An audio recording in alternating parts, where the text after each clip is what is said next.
Okay, this is section 6.7, solving radical equations. Your step process for solving radical equations. Step 1, you're going to isolate the radical. If an equation has more than one radical, choose one of the radicals to isolate. Step 2 is you're going to raise each side of the equation to a power equal to the index of the radical. Step 3, you're going to solve the resulting equation. If the equation still has a radical, repeat steps 1 and 2. And then step 4, make sure you check the solution in the original equation to see if it works. Okay, so example 1, it says square root of p plus 5 equals 9. So first thing, remember, step 1 says isolate the radical, so I'm going to subtract the 5 over. So you get square root of p equals 4. Remember, you raise it to the power of the index. So the index on this one is a 2, so we're raising both sides to a power of 2. Notice I put parentheses around the 4 in case it happened to be negative. So we get p is equal to 16. Then it said check your solutions. So you're going to plug back in. So square root of 16 plus 5, does that result in 9? Well, square root of 16 is a 4 plus 5 equals 9. 9 equals 9. P equals 16 is a solution. Normally you would enter it as a set builder notation. Example 2, it says cube root of w minus 1 minus 2 equal to 2. First thing we do is isolate by adding 2 over. So now we become cube root of w minus 1 equaling 4. And then raise everything to the power of 3 since the index value is 3. So we get w minus 1 equaling 64. Add 1, giving us w equaling 65.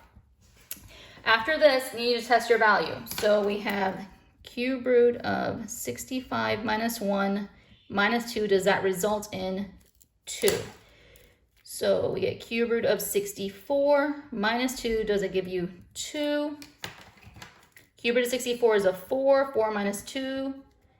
2 equals 2. It works. Here's a note to note. Odd index values results always work. So we really don't have to test our cube root functions. Anything that's odd index, cube roots, fifth roots, seventh roots don't have to be tested. Even index, yes. So in example 3, it says 7 equaling parentheses of x plus 3 raised to the 1/4 power plus 9. First thing, rewrite this in radical form. So you're going to write it 7 equaling the 4th root of x plus 3 plus 9. Since I want to isolate my radical, I'm actually going to do a mirror image of the problem. So think of a mirror coming here. So I'm going to write 4th root x plus 3 plus 9 equaling 7. I just wanted the radical on the left. Makes it easier on me. Subtract the 9 over. So now we see the 4th root of x plus 3 equaling negative 2. Square, well, actually raise it to the power of 4, so we're going to raise it to the 4th root power. Now notice that the parentheses is being put around the negative 2, raising it to the 4th power. So now we see x plus 3, because it broke the bond, equaling negative 2 in parentheses raised to the 4th power is positive 16. Then subtract 3 over, and we get an x equal a value to 13. Now we need to check it in our original problem. So I'm actually going to plug it into our modified format here in root form. So we're going to use the 4th root of x plus 3 plus 9 equaling 7. And I'm going to plug in 13. So we're going to do 13 plus 3 plus 9. Does that result in 7? So we're getting the 4th root of 16 plus 9 does that equal 7? Now notice, remember, we're adding to it. So 4th root of 16 is 2 plus 9. I'm adding $9 more to my result. I will never get to 7. So originally, from the original problem here, right here, this weight of $9, I have an item and I'm adding $9 to it, will never get me to 7 because I'm increasing the value. So off the bat, this would have been known as an empty set. So this is an empty set solution, or it could be the 0 with the slash bar, or it could be the empty set builder notation. There is no solution for this problem. Example 4, it says y plus 2 radical 4y minus 3 equaling 3. Subtract the y over first. So get 2 radical 4y minus 3 equaling 3 minus y. Now I'm going to raise everything to a power of 2 because the index value is 2, which means that 2 is also raised to the second power. So you end up with 4 parentheses 4y minus 3. On the right side, this is your perfect square trinomials,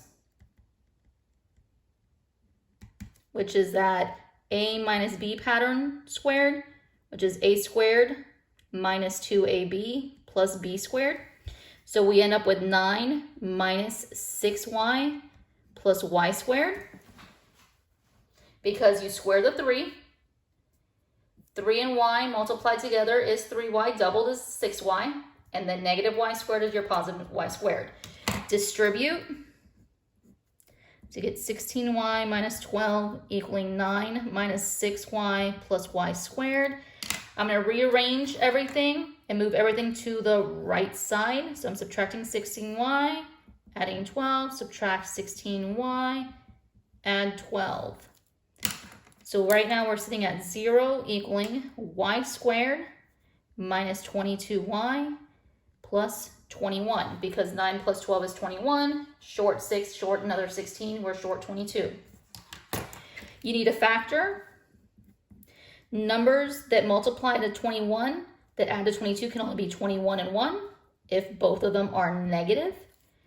So we have a possibility of y equaling 21 and a possibility of y equaling 1. Because our original problem is an even index, we need to test both. So we're going to try the y equal to 21 and see what happens in the original problem. So 21 plus 2 radical 4 times 21 minus 3. Does that result in 3? So 21 plus 2 radical 4 times 21 is 84 minus 3. So 21 plus 2 times the square root of 81, which is a 9. Right now, I'm seeing 21 plus another 18. We'll never get to 3. So this is an extraneous solution. Y equals 21 is an extraneous solution. Now we need to verify our other one, y equal to 1. So 1 plus 2 radical 4 times 1 minus 3. Does that give you 3? So 1 plus 2 radical 4 times 1 is 4 minus 3 is 1.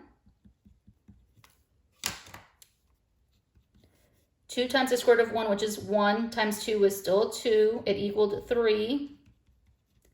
So it works. So our solution for our problem is only the value of 1, not the 1 and 21. Only one of them works. Example 5. It's an odd index. It says the cube root of 2x minus 4 equaling the cube root of 1 minus 8x. So because now there's index on both sides, index values are the same. We are raising it to the power of 3 for both of them. So we get 2x minus 4 equaling 1 minus 8x. Add 8x to the left, giving you 10x minus 4 equaling 1. Add 4 to the right. So 10x equals 5, and then divide by 10. So x equals 1/2. Remember, it's an odd index, so they always work. So our answer is 1/2. Okay, example 6. Now we have radical 3m plus 1 minus radical m plus 4 equaling 1. First thing we need to do is isolate one of our radicals. So I'm going to move the square root of m plus 4 to the right. So right now we're seeing square root of 3m plus 1 equaling 1 plus the square root of m plus 4.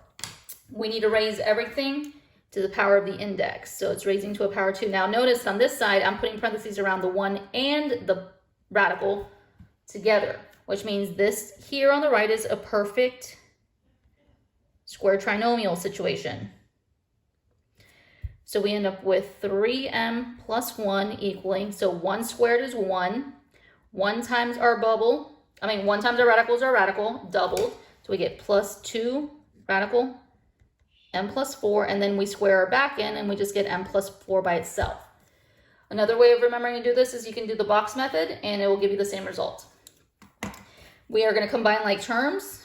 So we get 3m plus 1 equaling m plus 5 plus 2 radical m plus 4. So again, we need to isolate our radical because we still have radical. So I'm going to move everything to the left. I'm going to subtract an m, subtract a 5. So we get 2m minus 4 equals 2 radical m plus 4.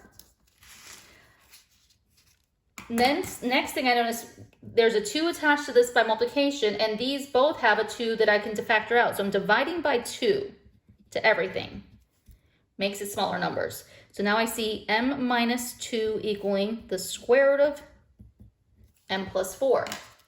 Again, now we can square, raise to the power of the index to both sides. Here again, we are a perfect square trinomial. So we become m squared minus 4m plus 4 equals m plus 4. Because you square m, you multiply the two terms and double, that's the middle piece, and then you square the back end. Move everything to the right, to the left side, to the left. So you get m squared minus 5m equal to 0. They both share an m, so I'm going to factor out an m. So m could equal 0 because it's m equal to 0, or m could equal 5. We have two options. You need to test it into the original. So what I'm going to do is I'm going to write our original problem, which was 3m plus 1 minus square root of m plus 4 equaling 1 was our original problem. And we got to test both values, 0 and then the 5. If I plug in 0,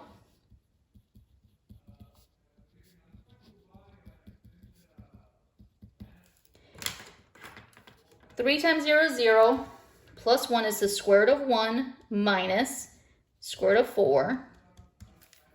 Well, square root of 1 is 1, square root of 4 is 2. Well, 1 minus 2, that is negative 1, and negative 1 does not equal 1. So m equal to 0 does not work. That is one of our extraneous solutions. But we need to verify the other one. So we're going to plug in the other set. So we have 3 times 5 plus 1 minus the square root of 5 plus 4. Does that result in 1?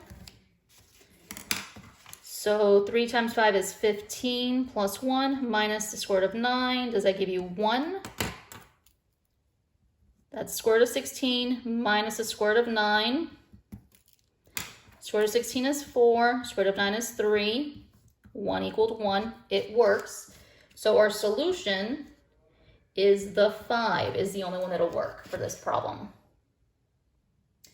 Okay, example 7. So we have b equaling the radical 3v over h, and they want us to solve it for v. So this is one of our literal equations. Since the index is a 2, I'm raising the left and the right side to a power of 2. So we get b squared equaling 3v over h. We want hv to be isolated, so think of putting it over 1. And if we multiply both sides by the LCD, our LCD in this instance is h, you get b squared h equaling 3v, then divide by 3. So b squared times h over 3 is equivalent to v, or you can write it as a fraction. I wrote it as one combo fraction, or you could have it as v equaling 1/3 base squared h.